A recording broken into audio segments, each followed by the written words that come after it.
സുരേഷ് ഗോപി ചിത്രമായ Janaki versus state of Kerala ഇന്ന് പുനഃസെൻസർഷിപ്പിന് സമർപ്പിക്കും. സിനിമ എത്രയും വേഗം തിയേറ്ററുകളിൽ റിലീസ് ചെയ്യുക എന്നതാണ് പ്രധാനമെന്നതിനാൽ സെൻസർ ബോർഡിന്റെ ആവശ്യങ്ങൾക്ക് വഴങ്ങാൻ നിർമ്മാതാക്കൾ തീരുമാനിച്ചതായി സംവിധായകൻ പറഞ്ഞു.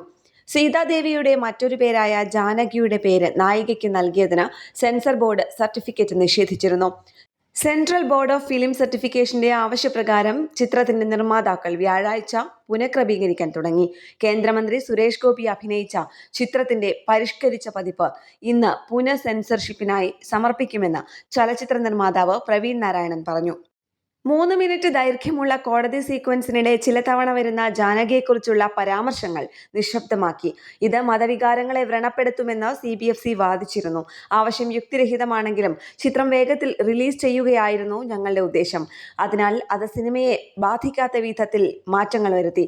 തലക്കെട്ട് V Janaki versus state of Kerala എന്നും മാറ്റിയെന്ന് പ്രവീൺ നാരായണൻ പറഞ്ഞു. വിവാദങ്ങൾക്കെതിരെ സുരേഷ് ഗോപി സ്വീകരിച്ച മൗനം സിനിമാ വ്യവസായത്തിനകത്തും പുറത്തും ഒരു ചർച്ചാ വിഷയമായി മാറിയിരിക്കുകയാണ്. എന്റർടൈൻമെന്റ് ഡെസ്ക്, കേരള പ്രണാമം.